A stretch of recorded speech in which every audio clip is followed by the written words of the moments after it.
ಏನೋ ಮಾಡೋಕ್ಕೋಗಿ ಏನೇನೋ ಆಗ್ತಾ ಇದೆ. ಮಳೆ ಬೇರೆ ತುಂಬ ಜೋರಾಗಿದೆ. ಲಿಫ್ಟ್ ಕೇಳೋಕ್ಕೆ ಭಯ ಆಗ್ತಿದೆ ನನಗೆ. ಕಿಡ್ನಾಪ್ ಏನಾದರೂ ಮಾಡಿಬಿಟ್ರೆ. ಬಟ್ ಆ 30 ಜನ ಸಬ್ಸ್ಕ್ರೈಬರ್ಸ್ ಅವರಿಗೋಸ್ಕರ ಯಾರು ನಿಲ್ಲಿಸ್ತಾನೆ ಇರೋಲ್ಲ ಗುರು. ಇವತ್ತು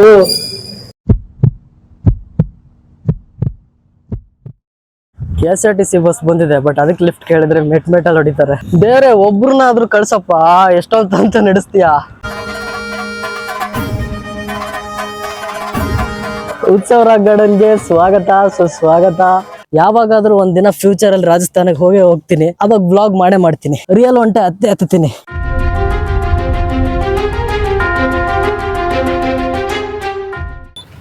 ಸರಿ ಅಣ್ಣ, ಮತ್ತೆ ಸಿಗ್ತೀನಿ. ಬಾಯ್ ಬಾಯ್ ಬಾಯ್.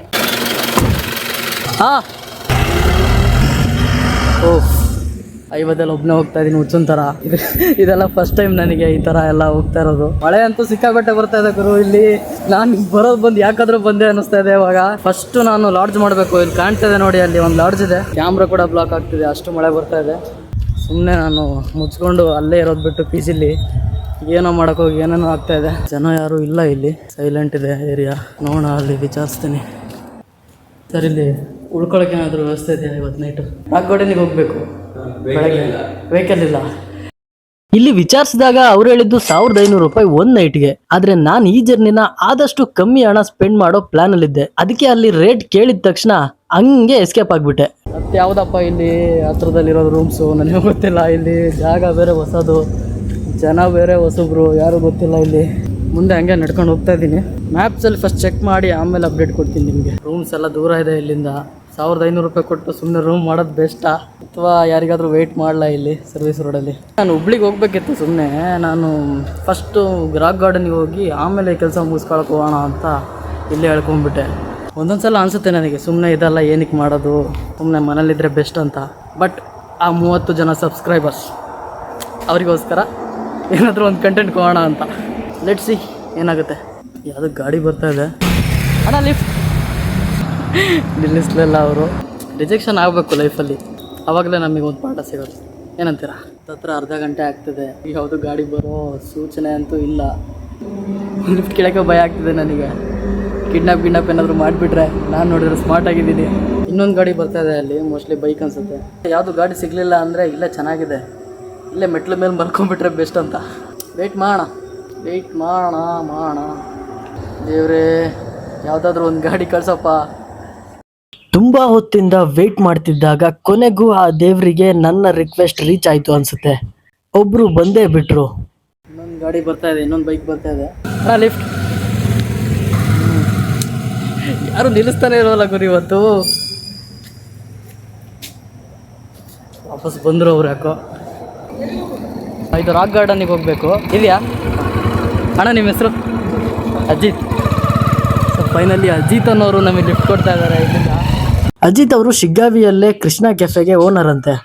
ನಾನು ಮೊದಲು ಇವ್ರನ್ನ ನೋಡಿದಾಗ ಮನುಷ್ಯ ಫುಲ್ಲು ರಫ್ ಅನ್ಕೊಂಡೆ. ಆದ್ರೆ ಮುಂದೆ ಅವ್ರು ಮಾಡಿದ ಕೆಲಸ ನೋಡಿ. ಕ್ಲೋಸ್ ಆಗಿದೆ ಅನ್ಸುತ್ತೆ ಇವಾಗ. ಇದರ ಒಳಗೆ ವೋಟರ್ ಐ ಡಿ. ಹಾಂ, ವೋಟರ್ ಐ ಡಿ ಇದೆ. ID ಕಾರ್ಡ್ ಸ್ಕ್ಯಾನ್ ಮಾಡ್ತಾ ಇದ್ದಾರೆ. ಆ್ಯಕ್ಚುಲಿ ಇವರು ನಾನು ಅಂದ್ಕೊಂಡೆ ನಿಲ್ಸಲ್ಲ ಅಂತ, ಹೋದವರು ಮತ್ತೆ ವಾಪಸ್ ಬಂದು ಅವ್ರು ನೋಡಿ, ಅವ್ರು ಹೇಳೋಕ್ಕೂ ಇಷ್ಟಪಡ್ತಲ್ಲ, ಬೇಡ ಅಂತ ಇದ್ದಾರೆ. ವಾಪಸ್ ಬಂದು ಈ ರೂಮ್ ಕೊಡಿಸಿದ್ರು. ಇಲ್ಲಿ ನಾನು ಹೋಗ್ತೀನಿ ತಗೊಳ್ಳಿ, ನೀವು ಸುಮ್ಮನೆ ನಿಮ್ಗೆ ಯಾಕೆ ತೊಂದರೆ ಬಿಡಿ, ನಾನು ಹೋಗ್ತೀನಿ. ರೂಮ್ ತನಕ ಅವರೇ ಬಿಡ್ತಾ ಇದ್ದಾರೆ. ಹಾಂ ಅಣ್ಣ ಆಯಿತು. ನಿಮ್ಮದು ಊಟ? ಹಾಂ, 114. ನೋಡಿ, ಬರೀ ರೂಮ್ ಕೊಡ್ಸಿದ್ದಷ್ಟೇ ಅಲ್ಲ, ರೂಮ್ ತನಕನೂ ನಾನು ಬರ್ತೀನಿ ಬಾಯ್ ಬನ್ನಿ ಅಂತ ಕರ್ಕೊಂಡು ಹೋದ್ರು. ನಮ್ಮ ಉತ್ತರ ಕರ್ನಾಟಕದ ಮಂದಿ ತೋರಿಸೋ ಪ್ರೀತಿ ಬಗ್ಗೆ ಎಷ್ಟು ಹೇಳಿದ್ರು ಕಮ್ಮಿನೇ ಅಲ್ವಾ? ತುಂಬಾ ಹೆಲ್ಪ್ ಆಯ್ತು. ಬಾಯ್. ಸಬ್ಸ್ಕ್ರೈಬ್ ಮಾಡ್ಕೊಳ್ಳಿ, ನಿಮ್ಮ ಫ್ರೆಂಡ್ಸ್ಗೂ ಕಳಿಸಿ. ಸೊ ಇವಾಗಿಂದ ಸ್ಟಾರ್ಟ್ ಮಾಡ್ತಾ ಇದ್ದೀನಿ ಏನಾದ್ರು ಒಂದು ಮಾಡೋಣ ಅಂತ. ಥ್ಯಾಂಕ್ಸ್ ಅಣ್ಣ, ತುಂಬ ಹೆಲ್ಪ್ ಆಯಿತು. ಬಾಯ್. ಫುಲ್ಲು ಸುಸ್ತಾಗಿದೆ. ಈ ಮಂಚ ನೋಡಿ, ನಿದ್ದೆ ಹಂಗೆ ಬರ್ತಾ ಇದೆ. ಫಸ್ಟು ಫ್ರೆಶಪ್ ಆಗ್ತೀನಿ, ಫ್ರೆಶಪ್ ಆಗಿ ಮತ್ತೆ ಸಿಗ್ತೀನಿ. ಫುಲ್ಲು ಮಳೆ ಬರ್ತಾ ಇದೆ ಹೊರಗಡೆ, ಅದಕ್ಕೆ ಕುತ್ಕೊಂಡಿದ್ದೀನಿ ಒಂದು ಸ್ವಲ್ಪ ಹೊತ್ತು. ಮಳೆ ಬಿಟ್ಟ ಮೇಲೆ ರೂಮ್ನ ಚೆಕ್ಔಟ್ ಮಾಡಿ ಏನಾದರೂ ತಿಂಡಿ ತಿನ್ಕೊಂಡು ಮತ್ತೆ ಕಂಟಿನ್ಯೂ ಮಾಡೋಣ. ಬೆಳಗ್ಗೆನೆ ಫಸ್ಟು ಯಾರಿಗೂ ಇನ್ನೂ ಲಿಫ್ಟ್ ಕೇಳಿಲ್ಲ. ಈ ಥರ ಕ್ಯಾಮ್ರಾ ಹಿಡ್ಕೊಂಡು ಹೋದಾಗ ಜನ ಎಲ್ಲ ನಮ್ಮನ್ನೇ ನೋಡ್ತಾ ಇದ್ದಾರೆ. ಇದೆಲ್ಲ ನನಗೆ ಹೊಸದಲ್ಲ, ಅಷ್ಟು ಗೊತ್ತಿಲ್ಲ.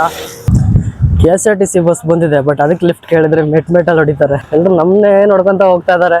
ನಕ್ಕೊಂತ ಹೋಗ್ತಾ ಇದಾರೆ, ಅದು ಕಾಮಿಡಿ. ಏನೇನೋ ಮಾಡ್ತಾ ಇದೀನಪ್ಪ. ಒಬ್ರಾದ್ರೂ ನಿಲ್ಲಿಸ್ತಾರ ಅಂತ ಅನ್ಕೊಂಡೆ, ಏನು ಯಾರು ನಿಲ್ಲಿಸ್ತಾ ಇಲ್ಲ. ಒಬ್ರು ಬಂದ್ರು. ರಾಕ್ ಗಾರ್ಡನ್ ಅಣ್ಣ, ರಾಕ್ ಗಾರ್ಡನ್. ಜಸ್ಟ್ ಮಳೆ ಬಂದು ನಿಂತ್ಕೊಂಡಿದೆ ಇವಾಗ. ನಿನ್ನೆ ರಾಕ್ ಗಾರ್ಡನ್ ಬಗ್ಗೆ ಹಂಗೆ ನೋಡ್ತಾ ಇದ್ದೆ. ಒಂದ್ ಸ್ವಲ್ಪ 1000ಕ್ಕಿಂತ ಹೆಚ್ಚು ಸ್ಕಲ್ಪ್ಚರ್ಸ್ ನ ಮಾಡಿದಾರಂತೆ. ಒಂದೊಂದು ಸ್ಕಲ್ಪ್ಚರ್ಸ್ ಕೂಡ ಒಂದೊಂದು ಕತೆ ಹೇಳುತ್ತೆ. ಆಕ್ಚುಲಿ ರಾಕ್ ಗಾರ್ಡನ್ ನಾನೇನೋ ಒಂದು ಪಾರ್ಕ್ ಅಂತ ಅನ್ಕೊಂಡಿದ್ದೆ, ಬಟ್ ಅದು ಜಸ್ಟ್ ಫಾರ್ ಎಂಟರ್ಟೈನ್ಮೆಂಟ್ ಅಲ್ಲ. ಎಸ್ಪೆಷಲಿ ನಮ್ಮ ಉತ್ತರ ಕರ್ನಾಟಕದ ಹಳೆಯ ಹಳ್ಳಿ ಜೀವನನ ಯಾವ ರೀತಿ ತೋರಿಸಿದ್ದಾರೆ ಅಂತ ನಾನು ಇವತ್ತು ನೋಡ್ಬೇಕದನ್ನ. ಅವಾಗಿನ ಕಾಲದ ಜನ ಯಾವ ರೀತಿ ಇದ್ರು ಅದನ್ನೆಲ್ಲ ತುಂಬಾ ಚೆನ್ನಾಗಿ ತೋರಿಸಿದ್ದಾರೆ ಅಂತ ಕೇಳ್ಪಟ್ಟೆ. ನಮ್ದು ದಾವಣಗೆರೆ. ಇಲ್ಲಿ ನೋಡಿ, ಇಲ್ಲಿ ಒಂದು ಅಂಗಡಿ ಬಂದಿದ್ದೀನಿ. ಅಣ್ಣ ನಿಮ್ಮ ಹೆಸರು? ಗಂಗು. ಅಣ್ಣ ನಿಮ್ಮ ಹೆಸರು? ಮಾಂತೇಶ್. ಗಂಗು ಮತ್ತೆ ಮಾಂತೇಶ್. ಹೌದಣ್ಣ, ಹೊಸ ಯೂಟ್ಯೂಬ್ ಚಾನಲ್. ಸರಿ ಅಣ್ಣ, ಬಾಯ್ ಥ್ಯಾಂಕ್ಸ್. ಅಂಗಡಿಯಲ್ಲಿ ಕೊನೆಗೂ ಒಂದ್ ಒಳ್ಳೆ ಟೀ ಸಿಕ್ತು. ಚೆನ್ನಾಗಿ ಮಾತಾಡ್ಸಿದ್ರು ಜನ. ಇನ್ನೊಂದು ಸ್ಪೆಷಲ್ ನಾನ್ ಗಮನಿಸಿದ್ದೇನಂದ್ರೆ, ಉತ್ತರ ಕರ್ನಾಟಕದಲ್ಲಿ ಜನ ನೋಡಕ್ಕೆ ಫುಲ್ ರಫ್ ಇರ್ತಾರೆ, ಬಟ್ ಮಾತಾಡ್ದಾಗ ಗೊತ್ತಾಗುತ್ತೆ ಅವ್ರ ಮನ್ಸು ಬೆಣ್ಣೆ ತರ ಅಂತ. ಸೊ ಯಾರಾದ್ರೂ ನೀವು ಉತ್ತರ ಕರ್ನಾಟಕದವ್ರು ನೋಡ್ತಾ ಇದ್ರೆ ಕಮೆಂಟ್ ಮಾಡಿ ಯಾವ ರೀತಿ ಇದೆ ವಿಡಿಯೋ ಅಂತ. ಕ್ಲೈಮೇಟ್ ಅಂತೂ ಸಖತ್ತಾಗಿದೆ. ಈಗಿನ ಮಳೆ ಬಂದು ನಿಂತಿದೆ. ಹೊಂಗೆ ಮರದ ಅಡಿಯಲ್ಲಿ ಮಳೆಯೂ ಬೀಳೋ ಟೈಮಲ್ಲಿ. ಹಾಡಷ್ಟು ಚೆನ್ನಾಗಿ ಹೇಳಕ್ ಬರಲ್ಲ, ಸ್ವಲ್ಪ ಸ್ವಲ್ಪ ಹಾಡು ಹೇಳ್ತೀನಿ ಅಷ್ಟೇ. Bathroom singers. ಬೇರೆ ಒಬ್ರನ್ನಾದ್ರೂ ಕಳ್ಸಪ್ಪ, ಎಷ್ಟೊಂತ ನಡೆಸ್ತೀಯಾ ಶಿವ. ಯಾರಾದ್ರೂ ಒಬ್ರನ್ನ ಕಳ್ಸಪ್ಪ ಶಿವನೇ ಅಂತ ಬೇಡ್ಕೊಂಡೆ, ಆದ್ರೆ ಶಿವನೇ ಬರ್ತಾನೆ ಅಂತ ಅನ್ಕೊಂಡಿರ್ಲಿಲ್ಲ. ನೋಡೋಣ, ಯಾರೋ ಬೈಕ್ ಬರ್ತಾ ಇದಾರೆ, ಕೇಳ್ತೀನಿ. ಅಣ್ಣ ರಾಕ್ ಗಾರ್ಡನ್ ಹೋಗ್ತೀರಾ ಅಣ್ಣ? ನಿಮ್ಮ ಹೆಸರು? ಶಿವು. ಮೊದ್ಲೇ ನಾನು ಶಿವನ್ ಭಕ್ತ. ಸಡನ್ ಆಗಿ ಈ ಅಣ್ಣನ ಹೆಸರು ಕೇಳಿದ ಮೇಲೆ 1 ಸೆಕೆಂಡ್ ಶಾಕ್ ಆಗ್ಬಿಟ್ಟೆ. ನನ್ ಮನ್ಸಲ್ಲಿ ಅವಾಗ ಅನ್ಸಿದ್ದು ಒಂದೇ, ನಾವು ತಲುಪೋ ಗುರಿಯಲ್ಲೇ ಇರ್ಲಿ, ಹೋಗೋ ದಾರಿಲಿ ಸಿಕ್ಕಾಕೊಂಡ್ರೆ ದೇವ್ರೇ ಬಂದು ನಮಗ್ ಸಹಾಯ ಮಾಡ್ತಾನೆ, ನಂಬಿಕೆ ಇರಬೇಕು ಅಷ್ಟೇ. ಥ್ಯಾಂಕ್ಸ್ ಅಣ್ಣ, ಮತ್ತೆ ಸಿಗೋಣ, ಬಾಯ್. ನೋಡಿ, ಇವಾಗಿನ ಶಿವನ್ನ ಕೇಳ್ತಾ ಇದ್ದೆ, ಯಾರನ್ನಾರು ಕಳ್ಸಪ್ಪ ಡ್ರಾಪ್ಗೆ ಅಂತ. ಅವ್ರ ಹೆಸರು ಶಿವು ಅಂತೆ. ಒಂದೇ ನಿಮಿಷ ಸರ್, ಈ ಕಡೆ ಬಂದ್ಬಿಡಿ, ಇಲ್ಲಿ ಇದು ಚೆನ್ನಾಗಿದೆ. ಒಬ್ಬರಿಗೆ 850, ಅದರಲ್ಲಿ ಅನ್ಲಿಮಿಟೆಡ್ ಟಿಫನ್, ಅನ್ಲಿಮಿಟೆಡ್ ಊಟ, ಅನ್ಲಿಮಿಟೆಡ್ ಸ್ನಾಕ್ಸ್, ಮತ್ತೆ 200 ರೂಪಾಯಿ ಕೊಟ್ಟು ಏನ್ ಗಾರ್ಡನ್ ನೋಡ್ತಾರೆ ಎಂಟ್ರೆನ್ಸ್ ಇದ್ರಾಗ ಬಂದಿರ್ತೈತಿ. 2 ಗಂಟೆಯಿಂದ ಗೇಮ್ ಸ್ಟಾರ್ಟ್ ಆಗ್ತಾವ. Boating, kayaking, adventures, zip line, rain dance, water slides, ಎತ್ತಿನ ಗಾಡಿ, ಟಂಗ ಗಾಡಿ, ಮತ್ತೆ ಟ್ರೆಡಿಷನಲ್ ಕಾಸ್ಟ್ಯೂಮ್ ಕೊಡ್ತಾರೆ ನಿಮ್ಗೆ. ಲಂಬಾಣಿ, ರಾಜಸ್ಥಾನಿ, ಇಳಕ ಸೀರೆ, ಧೋತ್ರ ಪಂಚೆ, ರಾಜರನ್ dress, ಸೈನಿಕನ್ dress, Himachal Pradesh, Sheikh Abdul dress, Dubai dress, ಹಿಂಗ ವಿಭಿನ್ನ ರೀತಿ ಕಾಸ್ಟ್ಯೂಮ್ ಕೊಡ್ತಾರೆ. ಹಾಕೊಂಡು ಫೋಟೋ ಶೂಟ್ ಮಾಡ್ಕೋಬಹುದು. ನೀವು ನಿಮ್ಮ ಫ್ಯಾಮಿಲಿನ ಕರ್ಕೊಂಡು ಇಲ್ಲಿಗೆ ಬರ್ತಾ ಇದ್ರೆ ತುಂಬಾನೇ ಅಡ್ವಾಂಟೇಜ್ ಇದೆ. ಬರೀ ಎಂಟರ್ಟೈನ್ಮೆಂಟ್ ಅಷ್ಟೇ ಅಲ್ಲ, ನಿಮ್ಮ ಮಕ್ಕಳಿಗೆ ಹಾಗೇನೆ ನಿಮ್ಗೂ ಕೂಡ ಕಲಿಯೋ ಜೀವನ ಪಾಠಗಳು ತುಂಬಾನೇ ಸಿಗುತ್ತೆ. ಏನೋ ಟ್ಯಾಗ್ ಏನೋ ಕೊಟ್ಟಿದ್ದಾರೆ, ಒಳಗೆ ಟ್ಯಾಗ್ ಹಾಕ್ತಾರಂತೆ. ಮೇಡಮ್ ನಮಸ್ತೆ, ನಿಮ್ಮ ಹೆಸರು? ಲಾವಣ್ಯ. ಓಕೆ, ಟಿಫನ್ ಯಾವ ಕಡೆ ಇದೆ? Okay, thank you madam. ಈಗ ಟಿಫನ್ ಮಾಡಕ್ ಹೇಳಿದ್ದಾರೆ. ಸೊ ಇಲ್ಲಿ ಕಾಣ್ತಿದೆ ನೋಡಿ ಕ್ಯಾಂಟೀನ್. ಒಳಗ್ ಬರ್ತಾ ಕೈಗೆ ಬ್ಯಾಂಡ್ ಕಟ್ಟಿದ್ದಾರೆ. ಸೊ ಈ ಬ್ಯಾಂಡ್ ಕಟ್ಟೋದಕ್ಕೆ ಏನಪ್ಪಾ ಅಂದ್ರೆ, ಅದೇ ಪ್ಯಾಕೇಜ್ ತಗೊಂಡವ್ರಿಗೆ ಈ ಬ್ಯಾಂಡ್ ಕೊಡ್ತಾರಂತೆ. ಇದೊಂದು ಟೋಕನ್ ಕೊಟ್ಟಿದ್ದಾರೆ. ಈ ಟೋಕನ್ ನ ಕ್ಯಾಂಟೀನ್ ಅಲ್ಲಿ ಕೊಟ್ರೆ ಊಟ ಕೊಡ್ತಾರಂತೆ. ಸೊ ಮಳೆ ಬಂದಿರೋದಕ್ಕೂ ಈ ಗ್ರೀನರಿಗೂ ಸಖತ್ತಾಗಿ ಸೂಟ್ ಆಗಿದೆ. ನೋಡಿ, ನೀವು ಯಾವ ಕಡೆ ನೋಡ್ತಿರೋ ಆ ಕಡೆ ಎಲ್ಲಾ ಕಡೆ ಗ್ರೀನರಿ ಇದೆ. ಈ ತರ ಜಾಗಕ್ಕೆ ಬಂದಾಗ ಮನ್ಸು ಫುಲ್ ರಿಲ್ಯಾಕ್ಸ್ ಆಗುತ್ತೆ. ಆ 4 ಗೋಡೆ ಮಧ್ಯೆ IT ಕಂಪ್ನಿಯಲ್ಲಿ ಕುತ್ಕೊಂಡು ಕಂಪ್ಯೂಟರ್ ಮುಂದೆ ಟಕ್ ಟಕ್ ಅಂತ ಕೀಬೋರ್ಡ್ ಅಲ್ಲಿ ಒತ್ಕೊಂತ ಲೈಫೇ ಬೇಡ ಅಂತ ಅನ್ಸ್ಬಿಟ್ಟಿತ್ತು. ಬಟ್ ಇವಾಗ ಇಲ್ಲಿ ಬಂದ್ಮೇಲೆ ಏನೋ ಒಂಥರ ಹೊಸ ಜಾಗಕ್ಕೆ ಬಂದಿದೀವಿ, ಹೊಸ ಜನ. ಕ್ಯಾಂಟೀನ್ ನೋಡಿ ಇಲ್ಲಿ ಯಾವ ರೀತಿ ಮಾಡಿದ್ದಾರೆ ಅಂತ.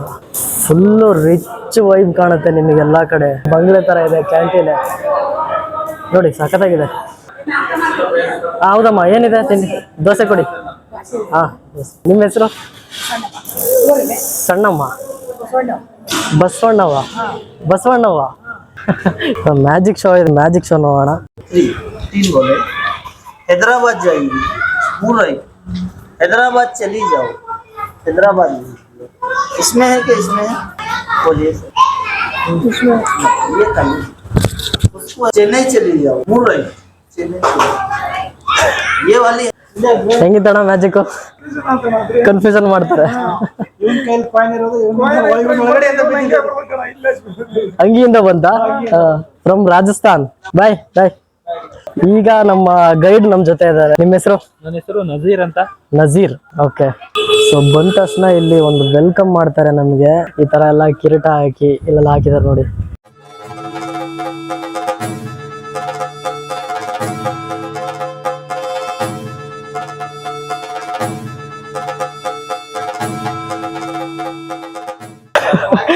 ಉತ್ಸವ ರಾಕ್ ಗಾರ್ಡನ್ಗೆ ಸ್ವಾಗತ ಸುಸ್ವಾಗತ. ಏನಿದು ಬೆಲ್ಲನಾ? ಆರ್ಗಾನಿಕ್ ಬೆಲ್ಲ. ಥ್ಯಾಂಕ್ ಯು, ಆರತಿ ಮಾಡಿದ್ದೀರಾ. Thank you so much.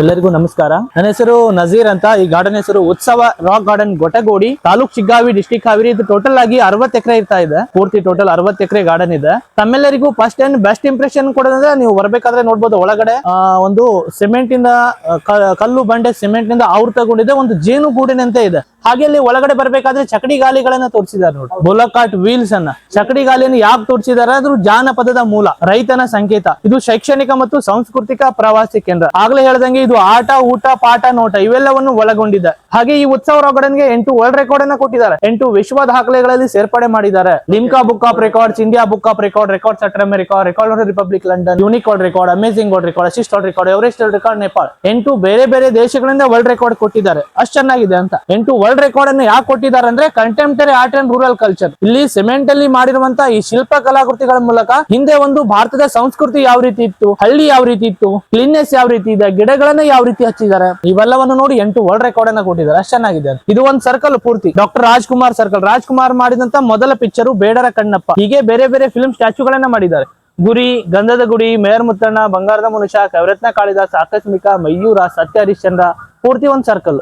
ಈ ಪೂರ್ತಿ ಗಾರ್ಡನ್ ಅನ್ನ ಪ್ಲಾನ್ ಮಾಡಿದವರು, ಅವರ ಹೆಸರು ಇಲ್ಲಿ ಮುಂದ್ಗಡೆ ಬನ್ನಿ, ಇಲ್ಲಿದ್ದಾರೆ.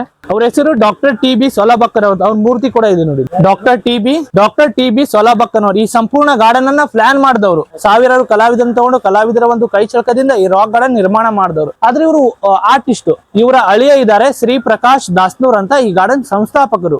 ಇವ್ರ ಮಗಳಿದ್ದಾರೆ ವೇದಾರಾಣಿ ಪ್ರಕಾಶ್ ದಾಸ್ನೂರ್, ಈ ಗಾರ್ಡನ್ ಕ್ಯೂರೇಟರ್, ನಿರ್ದೇಶಕರು. ಒಂದ್ ಸರ್ಕಲ್ ಇದೆ ರಾಜ್ಕುಮಾರ್ ಸರ್ಕಲ್. ಇವರೆಲ್ಲ ಸಂತರು. ಇಲ್ಲಿಂದ ಕನಕದಾಸರು, ವಾಲ್ಮೀಕಿ ಮಹರ್ಷಿ, ಪುರಂದರದಾಸರು, ಸರ್ವಜ್ಞ, ಕವಿರತ್ನ ಕಾಳಿದಾಸ, ರಾಜ್ಕುಮಾರ್ ಅವರ ಯೋಗಾಸನದ ಭಂಗಿಗಳು. ಅಂದ್ರೆ ಇದು ಒಂದು ಸರ್ಕಲ್. ಸ್ಟಾರ್ಟಿಂಗ್ ಇಂದ ರಾಜ್ಕುಮಾರ್ ಸರ್ಕಲ್ ಯಾಕೆ ಮಾಡಿದಾರಪ್ಪ ಅಂತ ಹೇಳಿದ್ರೆ, ನಮ್ಮ ಕನ್ನಡ ನಾಡು ನುಡಿಗಾಗಿ ದುಡಿದಂತ ವ್ಯಕ್ತಿ ಡಾಕ್ಟರ್ ರಾಜ್ಕುಮಾರ್. ಇದು ಕಾಮಣ್ಣ ಬಿಲ್ಲು ಫಿಲ್ಮ್ ಇಂದು ಡಾಕ್ಟರ್ ರಾಜ್ಕುಮಾರ್ ಅವರು ಯೋಗಕ್ಕಾಗಿ ಒಂದು ಫಿಲ್ಮ್ ಅನ್ನ ಮಾಡಿದ್ರು, ಕಾಮಣ್ಣ ಬಿಲ್ಲು. ನಮ್ಮ ರಾಜ್ಕುಮಾರ್ ಆಗ್ಲೇನೆ ತೋರಿಸ್ಕೊಟ್ಟಿದ್ರು ಯೋಗ ಮಾಡಿ ಅಂತ.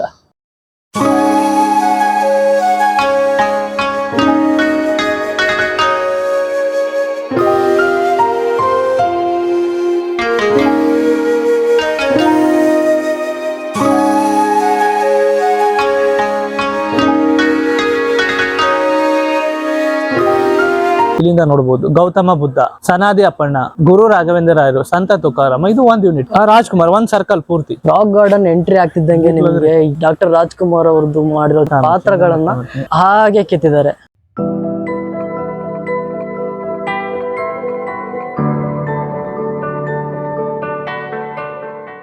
ಕಲೆ ಕೇವಲ ಸೌಂದರ್ಯ ಪ್ರಜ್ಞೆ ಆಗಿರದೆ ಸಾಮಾಜಿಕ ಚಿಂತನೆ ಆಗಿದೆ. ಅಂದ್ರೆ ಡಾಕ್ಟರ್ ಟಿ.ಬಿ. ಸೊಲಬಕ್ನವ್ರು ಸರ್ ಹೇಳ್ತಿದ್ದಾರೆ, ಒಂದು ಈ ಸ್ಟ್ಯಾಚ್ಯೂ ಇಟ್ಕೊಂಡು, ಮೂರ್ತಿ ಇಟ್ಟುಕೊಂಡು ಅದರ ಸೌಂದರ್ಯವನ್ನು ವರ್ಣಿಸಕತ್ತಿಲ್ಲ ಅವರು. ಸೌಂದರ್ಯದ ಜೊತೆಗೆ ಸಮಾಜದ ಚಿಂತನೆ ಕೂಡ ತೋರಿಸ್ಕೊಡ್ತಾ ಇದ್ದಾರೆ ಒಂದು ಮೆಸೇಜ್ ಸ್ಟ್ಯಾಚ್ಯೂಗಳ ಮೂಲಕ. ಇದು ಆಲದ ಮರ. ಆಲದ ಮರ ಏನಕ್ಕೆ ಇಟ್ಟಿದ್ದಾರೆ? ಇದು ಅದ್ಭುತವಾದ ಆಲದ ಮರ, ಆಲಕ್ಕೆ ಅಳಿವಿಲ್ಲ ಅಂತ ಹೇಳ್ತಾ ಇದ್ದೀವಿ. ಇದು ರಿಯಲ್ ಅಲ್ಲ, ಆರ್ಟಿಫಿಷಿಯಲ್. ಪೂರ್ತಿ ಸಿಮೆಂಟ್, ಇಟ್ಟಿಗೆ, ಕಬ್ಬಿಣದಲ್ಲಿ ಮಾಡಿದ್ದಾರೆ. ಈ ಆಲದ ಮರದಲ್ಲಿ ಗೊಂಬೆಗಳೆಲ್ಲ ಇದಾವಲ್ಲ, ಏನಾದ್ರೂ ಮೆಸೇಜ್ ಕೊಡುತ್ತಾ? ಗೊಂಬೆಗಳಂತ ಹೇಳಿದ್ರೆ ಮೊದಲೆಲ್ಲ ಹಳ್ಳಿಗೆ ಬಂದ ತಕ್ಷಣ ದೊಡ್ಡ ಆಲದ ಮರ ಇರ್ತಿತ್ತು. ಹೌದು ಹೌದು, ಬಹಳ ಗಟ್ಟಿ ಮತ್ತೆ ತಂಪು ಮರ. ಪಂಚಾಯತಿ ಕಟ್ಟೆಗಳ ನಡೀತಾ ಇದ್ವು, ಮಕ್ಕಳೆಲ್ಲ ಆಟ ಆಡ್ತಿದ್ರು. ಮತ್ತೆ ಅವಿಭಕ್ತ ಕುಟುಂಬವನ್ನು ಚೈನ್ ಸಿಸ್ಟಮ್ ಕೂಡ ಇಲ್ಲಿ ತೋರಿಸಿದ್ದಾರೆ ಗೊಂಬೆಗಳ ಮೂಲಕ. ಅಂದ್ರೆ ಆಲದ ಮರ ದೊಡ್ಡದಾಗಿ ಬೆಳಕೊಂತ ಹೋಗ್ತಿದ್ರು. ಇದು ಹಂಗೆ ಒಂದು ಮನೆ ಅವಿಭಕ್ತ ಕುಟುಂಬ ದೊಡ್ಡ ಫ್ಯಾಮಿಲಿ ಇರ್ತಿತ್ತು ಅಂತ ಒಂದು ಕಾನ್ಸೆಪ್ಟ್ ಅನ್ನ ಇಲ್ಲಿ ಕೊಟ್ಟಿದ್ದಾರೆ. ಹಾಗೆ ಇಲ್ಲಿ ಎಲ್ಲ ಜಾತಿ ಧರ್ಮಗಳು ಒಂದು ಅಂತ ಒಂದು ಮೂರ್ತಿಯನ್ನ ಹಳ್ಳಿ ಒಳಗೆ ಇರ್ತಿತ್ತಲ್ಲ ಅದನ್ನ ತೋರಿಸಿದ್ದಾರೆ. ಮೊದಲೆಲ್ಲ ಹಳ್ಳಿ ಒಳಗೆ ಹರಕೆಗಳನ್ನ ಹೊರತಾ ಇದ್ರು. ನನ್ನ ಮಗಳು ಮದುವೆ ಆದ್ರೆ ಸೀರೆ ಕಟ್ತೀವಿ, ಮರಕ್ಕೆಲ್ಲ ಸೀರೆಗಳನ್ನ ಕಟ್ತಾ ಇದ್ರು. ತೊಟ್ಲ ಕಟ್ಟೋದು, ಮಗು ಆದ್ರೆ ತೊಟ್ಲ ಕಟ್ತೀವಿ, ಹರಕೆಗಳನ್ನ ಹೊರತಾ ಇದ್ರು. ಈಗೆಲ್ಲ ಮೂಢನಂಬಿಕೆ ಅಂತ ಹೇಳ್ತಾ ಇದ್ವಿ. ಇವರು ಗ್ರೇಟ್ ಆರ್ಟಿಸ್ಟ್. ಟಿ.ಪಿ. ಅಕ್ಕಿ, ಡಿ.ವಿ. ಹಾಲ್ಬಾವಿ, ಎಂ.ಬಿ. ಮಿಣಜಿಗಿ, ಇವ್ರು 3 ಜನರ ಒಂದು ಸವಿ ನೆನಪಿಗಾಗಿ ಆಲದ ಮರವನ್ನು ಮಾಡಿದ್ದಾರೆ. ಶಿಲ್ಪ ಕಲಾ ಕಾರಂಜಿ ಅಂತ ಚಿಲ್ಡ್ರನ್ ವಾಟರ್ ಫೌಂಟೇನ್. ಅದ್ರಲ್ಲಿ ನೋಡ್ರಿ, ಅಲ್ಲಿ ಸಣ್ಣ ಮಕ್ಕಳು ಆಟ ಆಡ್ತಾ ಇದ್ದಾವೆ ನೀರೊಳಗೆ. ಮಕ್ಕಳಿಗೆ ನೀರು ಮಣ್ಣು ಅಂದ್ರೆ ಪಂಚ ಪ್ರಾಣ. ನೀರಲ್ಲಿ ಮಣ್ಣಲ್ಲಿ ಆಟ ಆಡ್ತಿದ್ರು, ಎಂಜಾಯ್ಮೆಂಟ್ ಮಾಡ್ತಿದ್ರು. ಈಗಿನ ಮಕ್ಕಳಿಗೆಲ್ಲ ಎಲ್ಲಿ ಬಿಡ್ತಾರೆ? ಈಗೆಲ್ಲ ಮೊಬೈಲ್ ಕಂಪ್ಯೂಟರ್ ಆಟ ಆಡ್ತಾರೆ, ಇದ್ರಲ್ಲೆಲ್ಲ ಆಟ ಆಡ್ತಾರೆ. ಇದೊಂದು ಸೀನ್ ಅನ್ನ ತೋರಿಸ್ಕೊಡ್ತಾ ಇದ್ದಾರೆ. 2 ವರ್ಷದ ಮಕ್ಕಳು, 4 ವರ್ಷ, 6 ವರ್ಷ, 8 ವರ್ಷ, 10 ವರ್ಷದ ಮಕ್ಕಳು ದೇವ್ರ ಹತ್ರ ಏನೋ ಬೇಡ್ತಾ ಇದಾರೆ ಮೇಲೆ ವಿದ್ಯಾರ್ಥಿ ಕೊಡುವ ಒಂದು ಕಾನ್ಸೆಪ್ಟ್ ಇದು. ಈ ಕಂಬಗಳನ್ನ ನೋಡ್ತಾ ಬರೀ ಹಾಗೆ. ಇವೆಲ್ಲ ಸಿಮೆಂಟ್ ಅಲ್ಲಿ ಮಾಡಿರುವಂತ ಕಂಬಗಳಿದಾವೆ. ಇವೆಲ್ಲ ಕಂಬಗಳನ್ನ ಬದುಕಿನ ಕಂಬಗಳು ಅಂತ ಕರೀತಾ ಇದ್ದಾವೆ. ಬದುಕಿನ ಕಂಬಗಳು ಯಾಕೆ? ಬದುಕಿನ ಕಂಬಗಳಂತ ಯಾಕೆ ಕರೀತಿದಪ್ಪ ಅಂತ ಹೇಳಿದ್ರೆ ಒಬ್ಬ ಕಲಾವಿದರು ತನ್ನ ಕಲೆಯ ಮೂಲಕ ಕುರುಬರ ಒಂದು ಬದುಕು ಯಾವ ರೀತಿ ಇರ್ತದೆ, ಇದು ಕುರುಬರ ಬದುಕು. ಓಕೆ. ಕುರಿ ಆಡು ಮೇಕೆನ್ ಮಾಡ್ತಾರಲ್ಲ ಅವರ ಒಂದು ಬದುಕು. ನೆಕ್ಸ್ಟ್ ಮೀನುಗಾರ ಬದುಕು. ಇಲ್ಲಿ ಮ್ಯಾದಾರು ಕಸಬರಿಗೆ ಬುಟ್ಟಿನ ಮಾಡ್ತಾರೆ, ಅವ್ರ ಒಂದು ಮೀನುಗಾರರ ಬದುಕು. ಇಲ್ಲಿ ಡೊಳ್ಳು ಕುಣಿತ, ಇದು ಯಾವ ಕಂಬ? ಅದು ಕಸಬರಿಗೆ ಬುಟ್ಟಿ ಮಾಡ್ತಾರೆ ನೋಡ್ರಿ. ಮ್ಯಾದಾರು ಅವರ ಒಂದು ಬದುಕು ಯಾವ ರೀತಿ ಇದೆ. ಇಲ್ಲಿ ಡೊಳ್ಳು ಕುಣಿತ, ಚರ್ಮ ವಾದ್ಯಗಳು ಅಂತ ಹೇಳ್ತೀವಿ. ಡೊಳ್ಳು ಬಾರಿಸ್ತಾರಲ್ರಿ ಹಳ್ಳಿ ಒಳಗೆ, ಜಾನಪದ. ಇಲ್ಲಿ ನೋಡ್ಬೋದು ಅಗ್ರಿಕಲ್ಚರ್, ಭತ್ತವನ್ನ ಕೊಯ್ಯೋದು, ಚಕಡಿ ಗಾಲಿ ಅವನ್ನೆಲ್ಲ ತೋರಿಸಿದ್ದಾರೆ. ಇದು ರೈತರಿಗೆ ಅಗ್ರಿಕಲ್ಚರ್ ಸಂಬಂಧಪಟ್ಟದ್ದು. ಇದು ವ್ಯಾಪಾರಸ್ಥರು, ಬೀದಿ ಬದಿ ಏನು ವ್ಯಾಪಾರ ಮಾಡ್ತಾ ಇರಲ್ಲ ಅವ್ರ ಬಗ್ಗೆ ವ್ಯಾಪಾರಸ್ಥರು. ಇಲ್ಲಿ ಮಗು ಹುಟ್ಟಿದ ತಕ್ಷಣ ತಾಯಿ ಮಗುಗೆ ಯಾವ ರೀತಿ ಆರೈಕೆ ಮಾಡ್ತಾರೆ ಅನ್ನೋದು ಒಂದು ಕಂಬದಲ್ಲಿ ತೋರಿಸ್ಕೊಡ್ತಾ ಇದ್ದಾರೆ. ಕಂಪ್ಲೀಟ್ ಇದೆ ನೋಡಿ, ಒಳಗೆ ಕಟ್ಟಿದ್ದಾರೆ. ಮಗು ಲಾಲಿ ಪದ ಹಾಡ್ತಿದ್ರು, ಮಗುನ್ ಹಾಕಿ ಮಗುಗ್ ಹಾಲು ಕುಡಿಸೋದು, ಇಲ್ಲಿ ಬಾದಾಮಿನ ತೇದ್ ಹಾಕೋದು, ಹಾಗೆಲ್ಲ ಈಗ ಮೇಕಪ್ ಸೆಟ್ ಪ್ರತಿಯೊಂದನ್ನು ತೋರಿಸಿದ್ದಾರೆ ನೋಡಿ. ಹಾಗೆ ಇಲ್ಲಿ ಅಡಿಗೆ ಐಟಮ್ಸ್ ಎಲ್ಲ ತೋರಿಸಿದ್ದಾರೆ ಒಂದು ಕಂಬದಲ್ಲಿ. ಈ ಕಂಬದಲ್ಲಿ ಮಸಾಲೆ ಪದಾರ್ಥಗಳನ್ನ ತೋರಿಸಿದ್ದಾರೆ. ಈ ಕಂಬದಲ್ಲಿ ರೊಟ್ಟಿ ಬಡಿತಾ ಇದ್ದಾರೆ ನೋಡಿ, ರೊಟ್ಟಿ ಬಡ್ದು ಮಾಡ್ತಾ ಇದ್ರು. ಇದು ರೊಟ್ಟಿನಾ? ರೊಟ್ಟಿ, ಜೋಳದ ರೊಟ್ಟಿ ಎಲ್ಲ ಕೈಲಿಂದ ಬಡ್ದು ಹೆಣ್ಮಕ್ಳು ಲಟಿಸ್ತಾ, ಈಗಿನವರೆಲ್ಲ ಲಟಿಸ್ತಾರೆ, ಮೊದ್ಲೆಲ್ಲ ಕೈಲಿಂದ ಬಡಿತಾ ಇದ್ರು. ಹಾಗೆ ಅಲ್ಲೇನ್ 3 ಜನ ಆರ್ಟಿಸ್ಟ್ ಅಂತ ಹೇಳಿದ್ರಲ್ಲ, ಅದ್ರಲ್ಲಿ ಒಬ್ರು ಡಿ.ವಿ. ಹಾಲ್ಬಾವಿ ಧಾರವಾಡನವರು, ಅವರು ಅಲ್ಲಿ ಇದಾರಲ್ಲ ಒಳಗೆ, ಅವ್ರು ಡಿ.ವಿ. ಹಾಲ್ಬಾವಿ ಧಾರವಾಡನವರು. ಇವರ ಒಂದು ಸ್ಕೂಲ್ ಸಂಸ್ಥೆ ಧಾರವಾಡಲ್ಲಿ ಯಾವ ರೀತಿ ಇತ್ತು, ಇಲ್ಲಿ ಸ್ಮಾಲ್ ಆಗಿ ಮಾಡಿದ್ದಾರೆ. ತನ್ನ ಒಬ್ಬ ಸ್ಟೂಡೆಂಟ್ ಅನ್ನ ಬೇರೆ ಬಾಡಿ ಕುಂದಿಸ್ತಾರೆ, ಬಟ್ಟೆ ಇಲ್ಲದೆ, ನೋಡಿ ಡ್ರಾಯಿಂಗ್ ಮಾಡ್ತಾ ಇದ್ದಾರೆ. ಇದು ಸ್ಟೂಡೆಂಟ್ ಅನ್ನ ಕುಂದಿಸ್ತಾರೆ, ಬಟ್ಟೆ ಇಲ್ಲ, ಲೈವ್ ಸ್ಕೆಚ್. ಹಾಗೆ ಇದೆಲ್ಲ ಮಾಡರ್ನ್ ಆರ್ಟ್ ಅಂತ ಹೇಳ್ತೀವಿ ಮೇಲ್ಗಡೆ. ಅದು ತಮ್ಗೆಲ್ಲ ಕ್ಲೀನ್ ಆಗಿ ಕಾಣ್ತಾ ಇಲ್ಲ. ಹೌದು, ನೀವು ಇಲ್ಲಿ ನೀರೊಳಗೆ ನೋಡಬಹುದು, ಕಂಡು ಹಿಡಿಬಹುದು, ರಿಫ್ಲೆಕ್ಷನ್ ಬೀಳ್ತಿತ್ತು. ನೀರು ಕಡಿಮೆ ಇದೆ, ಕ್ಲೀನ್ ಮಾಡಿ ನೀರು ಬಿಟ್ಟಿದ್ದಾರೆ. ಫುಲ್ ಐತಂದ್ರೆ ಇನ್ನು ಚೆನ್ನಾಗಿ ಕಾಣ್ತದೆ. ಮೇಲಿನ ಆರ್ಟ್ ಕೆಳಗಡೆ ನೀರಲ್ಲಿ ರಿಫ್ಲೆಕ್ಷನ್ ಕಾಣುತ್ತೆ ನಿಮಗೆ ಇಲ್ಲಿ. ಇದು ಕಂಪ್ಲೀಟ್ ಆಲದ ಮರ ನೋಡಿದ್ವಲ್ಲ, ಅದ್ರದಿಂದ ನಾವು ಬ್ರಿಡ್ಜ್ ಮಾಡಿದ್ದಾರೆ ಇದರಲ್ಲಿ, ಆಲದ ಮರದ ಬ್ರಿಡ್ಜ್. ನೆಕ್ಸ್ಟ್ ಹೋಗೋಣ. ಇವೆಲ್ಲ ಯಕ್ಷಗಾನದ ಮುಖಗಳು. ಇಲ್ಲಿಂದ ನೋಡಿ, ಇದು modern art gallery. Modern art gallery ಅಂದ್ರೆ ಈಗ ಮೊಬೈಲ್ಸ್ ಒಳಗಡೆ ಯಾವ ರೀತಿ 2G 3G 4G ಅಂತ ಹೊಸ ಹೊಸ ಮಾಡೆಲ್ಸ್ ಬಂದಿದಾವಲ್ಲ, ಅದೇ ರೀತಿ ಆರ್ಟ್ ಅಲ್ಲಿ, ಕಲೆಯಲ್ಲಿ ಕಲಾವಿದರು ಹೊಸ ಮಾಡೆಲ್ಸ್ ಅನ್ನ ಹುಟ್ಟಾಕಿದ್ದಾರೆ. ಫಸ್ಟ್ ಒನ್ ಇದು ಕಟ್ಟಿಗೆಯಲ್ಲಿ ಮಾಡಿರುವಂತ ಆರ್ಟ್. ಮನುಷ್ಯನ ಮುಖ ಇದೆ, ದನದ ಫೇಸ್ ಇದೆ, ನಾಯಿ ಫೇಸ್ ಇದೆ, ಪ್ರತಿಯೊಂದು ಕಟ್ಟಿಗೆಯಲ್ಲಿ ಜಾನಪದ ಕಲೆ ಇದೆ, ಕಂಪ್ಲೀಟ್ ಕಟ್ಟಿಗೆ. ಹೌದು. ಸೆಕೆಂಡ್ ಒನ್ ಡ್ರಿಂಕ್ಸ್ ಕುಡಿದ್ಮೇಲೆ ಮನುಷ್ಯ ಯಾವ ರೀತಿ ಆಗ್ತಾನೆ, ಏನ್ ಅನಾಹುತಗಳಾಗ್ತಾವ, ಕುಡಿತದಿಂದ ಯಾವ ರೀತಿ ಏನಾಗ್ತಾನೆ ಅಂತ, ಏನ್ ಅನಾಹುತಗಳಾಗ್ತಾವ ಕಲಾವಿದರು ಕಲೆಯ ಮೂಲಕ ತೋರಿಸ್ಕೊಡ್ತಿದ್ದಾರೆ. ನೆಕ್ಸ್ಟ್ ಇಲ್ಲಿ ಮಂಗನಿಂದ ಮಾನವ, ನಿಸರ್ಗದ ರೂಪದಲ್ಲಿ ಹೆಣ್ಣಿನ ಚಿತ್ರ ಮಾಡಿದ್ದಾರೆ. ತತ್ತಿಯಿಂದ ಮಗು ಹೊರಗೆ ಬರ್ತಿದ್ದಾರೆ, ರೆಕ್ಕೆ ಹಚ್ಚಿದ್ದಾರೆ. ರೆಕ್ಕೆ ಯಾಕೆ ಹಚ್ಚಿದಾರಪ್ಪ ಅಂತ ಹೇಳಿದ್ರೆ, ಮೊದ್ಲೆಲ್ಲ ತನ್ನ ಮಕ್ಕಳು ಇನ್ನು ಹುಟ್ಟಿರೋಲ್ಲ, ತಂದೆ ತಾಯಿಗಳು ಆಸೆಗಳನ್ನ ಕಟ್ಟಿರ್ತಾರೆ. ನನ್ ಮಗ ಡಾಕ್ಟರ್ ಆಗ್ಬೇಕು, ಇಂಜಿನಿಯರ್ ಆಗ್ಬೇಕು, ಆ ರೀತಿ ರೆಕ್ಕೆ ಹಚ್ತಾರಂತ. ಇಲ್ಲಿ ಚೇಳಿನ ಬಾಲದಲ್ಲಿ ವಿಷಯ ಮಾತ್ರ. ಅದೇ ಮಗುವನ್ನ ತಂದೆ ತಾಯಿಗಳು ಫೋರ್ಸ್ ಮಾಡ್ತಾ ಇದ್ದಾರೆ. ಈಗಿನ ಒಂದು ಕಾಲದಲ್ಲಿ ಓದು ಅಂತ ಹಿಂದೆ ಬೆನ್ನ ಹತ್ತಾ ಇದ್ದಾರೆ, ಆ ರೀತಿ ವಿಷಯ ತುಂಬಿದಾರಂತ. ಬೇರೆ ಬೇರೆ ಅರ್ಥಗಳಿದೆವಕ್ಕೆಲ್ಲ. ಇಲ್ಲಿ ವರ್ಲಿ ಆರ್ಟ್, ಗ್ಲಾಸ್ ಪೇಂಟಿಂಗ್ ಅನ್ನ ಮಾಡಿದ್ದಾರೆ. ಇದು ಮುಖ್ಯವಾಗಿ ಜಾನಪದ ಕಲೆಯನ್ನ ಗ್ಲಾಸ್ ಪೇಂಟಿಂಗ್ ಆಗಿ ಮಾರ್ಪಾಡು ಮಾಡಿದ್ದಾರೆ. ಅಲ್ಲಿ ಮೇಲ್ಗಡೆ ನೋಡಿ ರಾಶಿ ಇದೆ, ಕೆಳಗಡೆ ತಾಯಿ ಮಗು ಇದೆ. ಮಗು ಹುಟ್ಟಿದ ತಕ್ಷಣ ಆ ರಾಶಿಯಲ್ಲಿ ಉಡ್ದ, ಈ ರಾಶಿಯಲ್ಲಿ ಉಡ್ದ, ರಾಶಿಯಲ್ಲಿ ಕಟ್ ಆಗ್ತಾ ಇದೆ. ಅದೇ ರಾಶಿಯನ್ನು ಕಲಾವಿದರು ಇಲ್ಲಿ ತೋರಿಸ್ಕೊಡ್ತಾ ಇದ್ದಾರೆ. ಜೋಳ ತೋರೋದು, ರಾಗಿ ತೋರೋದು, ಭತ್ತ ತೋರೋದು, ಕಣ ಮಾಡೋದು, ಭತ್ತವನ್ನ ತುಳಿಸೋದು, ಏತ ನೀರಾವರಿ, ಇವೆಲ್ಲ ಮುತ್ತಲ್ಲಿ ಮಾಡಿದ್ದಾರೆ. ಒಳಗಡೆ ಮ್ಯಾರೇಜ್ ಮ್ಯೂಸಿಯಂ ಇದೆ, ಮದುವೆ ಆಗ್ತಾ ಇದೆ. ಮೊದಲು ಹಿರಿಯರು ಯಾವ ರೀತಿ ವೆಲ್ಕಮ್ ಮಾಡ್ತಾ ಇದ್ರು, ನಮಸ್ಕಾರಿ, ಬೀಗರ ಬರ್ರಿ, ನೀರ್ ತಗೊಳ್ರಿ, ಕಾಲ್ ತೊಳ್ಕೊಳ್ರಿ, ಆ ರೀತಿ ಒಂದು ಕಾನ್ಸೆಪ್ಟ್. ನೋಡಿ, ವೆಲ್ಕಮ್ ಮಾಡಕ್ ನಮಗೆ ಈ ಕಡೆ ಅಜ್ಜ ಇದಾರೆ ಲೆಫ್ಟ್ ಸೈಡ್ ಅಲ್ಲಿ, ಈ ಕಡೆ ಅಜ್ಜಿ ಕುತ್ಕೊಂಡಿದ್ದಾರೆ ರೈಟ್ ಸೈಡ್ ಅಲ್ಲಿ. ಒಳಗಡೆ ಒಂದು ಮದುವೆ ಸಾಂಗ್ ಕೇಳ್ತಾ ಇದೆ. ಓ, ಕಂಪ್ಲೀಟ್ ಮದುವೆ ಸೀನ್ ನೋಡ್ಬೋದು ನೀವು ಇಲ್ಲಿ. ನೋಡಿ ಹೆಂಗಿದೆ, ಇಲ್ಲಿಂದ ನೋಡ್ಬೋದು. ಬೇರೆ ಬೇರೆ ಜಾತಿ ಅಥವಾ ಧರ್ಮದಲ್ಲಿ ಯಾವ ರೀತಿ ಮದುವೆ ಆಗ್ತಾರೆ ಅನ್ನೋ ಫೋಟೋ ಮುಖಾಂತರ ತೋರಿಸ್ಕೊಡ್ತಾರೆ. ಫಸ್ಟ್ ಒಂದು ಮುಸ್ಲಿಂ ಜಾತಿಯಲ್ಲಿ ಯಾವ ರೀತಿ ಮದುವೆ ಆಗ್ತಾರೆ, ಕ್ರಿಶ್ಚಿಯನ್ ಜಾತಿಯಲ್ಲಿ ಯಾವ ಮುಸ್ಲಿಂ ಅದ್ರ ಪಕ್ಕ ಕ್ರಿಶ್ಚಿಯನ್ ಜಾತಿಯಲ್ಲಿ ಯಾವ ರೀತಿ ಮದುವೆ ಆಗ್ತಾರೆ. ಲಂಬಾಣಿ, ಮೇಲ್ಗಡೆ ಸಾಮೂಹಿಕ, ಇದು ಹಾಲ್ಗಂಬ ಮಾಡೋದು, ಒಳಕಲ್ ಪೂಜೆ, ಹಿಂದೂಗಳಲ್ಲಿ ಯಾವ ರೀತಿ ಆಸಕ್ತಿ ಹಾಕೋದು, ಹಾಲ್ಗಂಬ ಮಾಡೋದು, ಒಳಕಲ್ ಪೂಜೆ, ಇವೆಲ್ಲ ಆಚರಣೆಗಳು. ಇದು ಬ್ರಾಹ್ಮಣರಲ್ಲಿ ಮಾಡುವಂಥದ್ದು ಸಪ್ತಪದಿ ವಿವಾಹ. ಇದು ಲಿಂಗಾಯತಲ್ಲಿ ಯಾವ ರೀತಿ ಮದುವೆ ಆಗ್ತಾರೆ. ಕಂಪ್ಲೀಟ್ ಹಾಲ್ ಅಲ್ಲಿ ಬೇರೆ ಬೇರೆ ಯಾವ ರೀತಿ ಮದುವೆ ಆಗ್ತಾರೆ ಅಂತ. ಇದು ಮಾರ್ವಾಡಿ ಜೈನ್ ಅವರು ಮದುವೆ. ಇದು ಯಾವ ಸಮುದಾಯ? ಇದು ಗುಗ್ಗುಳು ವಿವಾಹ ಅಂತಾರೆ. ವೀರಭದ್ರೇಶ್ವರ ಜಾತ್ರೆಲೆಲ್ಲ ಮಾಡ್ತಾರೆ, ಗುಗ್ಗುಳು ವಿವಾಹ ಅಂತಾರೆ. ಆಮೇಲೆ ಇದೊಂದು ಓನರ್ ಫ್ಯಾಮಿಲಿ ಇದೆ, ಓನರ್ ಫ್ಯಾಮಿಲಿ. ಈಗ ನೋಡಿ, ಇಲ್ಲಿ ನೋಡ್ಬೋದು ನೀವು, ಬೇರೆ ಬೇರೆ ಜಾತಿ ಧರ್ಮದಲ್ಲಿ ಯಾವ ರೀತಿ ಮದುವೆ ಆಗ್ತಾನ ಫೋಟೋ ಮುಖಾಂತರ ತೋರ್ಸ್ಕೊಡ್ತಾ ಇದ್ರಲ್ಲ. ಬೇರೆ ಬೇರೆ ಜಾತಿ ಧರ್ಮದಲ್ಲಿ ಮದುವೆ ಡಿಫ್ರೆಂಟ್ ಇರ್ತಾವ್ರಿ, ಎಲ್ಲಾ ಧರ್ಮದಲ್ಲಿ ರಿಸೆಪ್ಷನ್ ಒಂದೇ ಇರ್ತದೆ ಅನ್ನೋ ಕಾರಣಕ್ಕೆ ಇದು ಮದುವೆ ಬೇರೆ ಬೇರೆ ಇದ್ರು ರಿಸೆಪ್ಷನ್ ಒಂದೇ ಇರ್ತದೆ. ಲಾಸ್ಟ್ ಫೋಟೋ ನೋಡಿ, ಸೇಮ್ ಸ್ಟೇಜ್ ಇರ್ತದ. ಆಮೇಲೆ ಇವೆಲ್ಲ ಸ್ಟ್ಯಾಚ್ಯೂ ಸಿಮೆಂಟ್ ಇಂದು, ಬಟ್ಟೆ ಎಲ್ಲ ರಿಯಲ್, ಅವ್ರು ಹಾಕಿರುವಂತ ಬಟ್ಟೆಗಳು ರಿಯಲ್, ಬಂಗಾರ ಎಲ್ಲ ರೋಲ್ ಗೋಲ್ಡ್. ಮದುವೆಗೆ ಸಂಬಂಧಪಟ್ಟಂತ ರಾಜ್ಕುಮಾರ್ ಅವ್ರ ಹಾಡು ಕೂಡ ಹಾಕಿದ್ದಾರೆ. ಬ್ಯಾಕ್ ಗ್ರೌಂಡ್ ಅಲ್ಲಿ ಅಣ್ಣವರ ಸಾಂಗ್ ಕೇಳ್ತಾ ಇದೆ ನಮ್ಗೆ. ಅಂದ್ರೆ ಈಗೆಲ್ಲ ಎಂತ ಹಾಡ್ ಹಾಕ್ತಾರೆ ಈಗ, ಡಿಜೆ ಡಿಜೆ ಸಾಂಗ್ಸ್. ಇದೆಲ್ಲ ಯಾವ್ದ್ರಿಂದ ಮಾಡಿರೋದು? ಇವೆಲ್ಲ ಮುತ್ತಲ್ಲೇ ಮಾಡಿರೋದು. ಮುತ್ತು ಅಂದ್ರೆ ಎಷ್ಟು ಕಿಮ್ಮತ್ತಲ್ಲ, ರೈತ ಅಂದ್ರೆ ಎಷ್ಟು ಕಿಮ್ಮತ್ತು ಅನ್ನೋ ಕಾನ್ಸೆಪ್ಟ್ ಇಟ್ಟಿದ್ದಾರೆ. ಎಡೆ ಕುಂಟೆ ಹೊಡೆಯೋದು, ರಂಟೆ ಹೊಡೆಯೋದು, ನೇಗಲ ಹೊಡೆಯೋದು. ಹಾಗೆ ನೋಡ್ರಿ ಮೇಲ್ಗಡೆ ಒಬ್ಬ ಮನುಷ್ಯ ಇದ್ದಾನೆ, ಮಾಡರ್ನ್ ಆಟದು. ಈಗಿನ ಒಂದು ಕಂಪ್ಯೂಟರ್ ಯುಗದಲ್ಲಿ ಸಿಕ್ಕು ಮನುಷ್ಯ ವಿಕಾರವಾಗ್ತಾ ಇದ್ದಾನೆ. ಓ, ಬ್ಯಾಕ್ ಗ್ರೌಂಡ್ ಅಲ್ಲಿ ಕಂಪ್ಯೂಟರ್ ಕಾಣುತ್ತೆ. ಹಾಗೆ ಕೆಳಗಡೆ ನೋಡಿ ಗುಡ್ಡ ಎಲ್ಲ ಇದೆ. ಹೌದು. ನಿಸರ್ಗದ ಮೇಲೆ ಹತೋಟಿ ಸಾಧಿಸ್ಲಿಕ್ಕೆ ಹೋಗಿ ಮನುಷ್ಯ ವಿಕಾರವಾಗ್ತಾ ಇದೆ ಅಂತ ಒಂದು ಕಾನ್ಸೆಪ್ಟ್. ಸಮುದ್ರದಲ್ಲಿ ಒಂದು ಹೆಣ್ಣನ್ನ ಮತ್ಸ್ಯ ಕನ್ಯೆ ಅಂತ ಹೇಳ್ತಾರೆ, ಹಿಂದೆಲ್ಲ ಬ್ಯಾಕ್ ಗ್ರೌಂಡ್ ಮಾಡಿದ್ದಾರೆ. Modern art. ಇಲ್ಲಿ ಕ್ರಿಕೆಟ್ ಬಗ್ಗೆ ಬರ್ನಾರ್ಡ್ ಶಾ ಅಂತ ಒಬ್ಬ ಕವಿ ಒಂದ್ ಕಡೆ ಏನ್ ಬರೀತಾರೆ, ಕ್ರಿಕೆಟ್ ಆಡೋರು 11 ಜನ ಮಾತ್ರ, ಹಿಂದ್ಗಡೆ 11 ಕೋಟಿ ಜನ ಹಾಳಾಗ್ತಾ ಇದ್ದಾರೆ ಬೆಟ್ಟಿಂಗ್ ಆಡಿ. ಇದು ಕೊಲೆ ಬಸ್ ಮೊದಲೆಲ್ಲ ಬಾರಿಸ್ಕೊಂಡ್ ಬರ್ತಿದ್ರು, ಅದನ್ನ ರೋಬೋಟಿಕ್ ಮಾಡಿದ್ದಾರೆ. ಇವೆಲ್ಲ ಶೇರ್ ಮಾರ್ಕೆಟ್ ರೂಪದಲ್ಲಿ ತೋರಿಸಿದ್ದಾರೆ. ಇಲ್ಲಿ ಮನುಷ್ಯ ಒಟ್ಟಾರೆಯಾಗಿ ಬಟನ್ ಸಿಸ್ಟಮ್ ಆಗ್ತಾ ಇದ್ದಾನೆ. ಟಿವಿಯಲ್ಲಿ earphone, mobile, Facebook, WhatsApp, Twitter, Instagram, ShareChat totally. ಇಲ್ಲಿ ನೀರಿನಲ್ಲಿರುವ ಎಲ್ಲ ಸರೀಸೃಪಗಳು ಒಂದು ಹೆಣ್ಣನ್ನ ಹರಿದು ತಿಂತಾ ಇದಾವೆ. ಯಾಕೆ ಆತರ? ಅಂದ್ರೆ ಹೆಣ್ಣಿನ ಮೇಲೆ ಸಮಾಜದಲ್ಲಿ ಯಾವ ರೀತಿ ಶೋಷಣೆಗಳಾಗ್ತಾ ಇದಾವೆ ಅದನ್ನು ಕೂಡ ಕಲಾವಿದರು ಒಂದು ಕಲೆಯ ಮೂಲಕ ತೋರಿಸ್ಕೊಡ್ತಾ ಇದ್ದಾರೆ. ಮೇಲ್ಗಡೆ ಎಲ್ಲ ಮುಖ್ಯವಾಗಿ ಜಾನಪದ ಕಲೆನ ಗ್ಲಾಸ್ ಪೇಂಟಿಂಗ್ ಆಗಿ ಮಾರ್ಪಾಡು ಮಾಡಿದ್ದಾರೆ. ಗ್ಲಾಸ್ ಪೇಂಟಿಂಗ್ಸ್ ಮೇಲ್ಗಡೆನೂ ನೀವು ಪೇಂಟಿಂಗ್ಸ್ ನೋಡಬಹುದು, ತುಂಬಾ ಡಿಫ್ರೆಂಟ್ ಆಗಿ ಮಾಡಿದ್ದಾರೆ. ತುಂಬಾನೇ ಚೆನ್ನಾಗಿದೆ, ತುಂಬಾ ಎಕ್ಸೈಟ್ಮೆಂಟ್ ಆಗಿದೆ ಒಳಗಡೆ.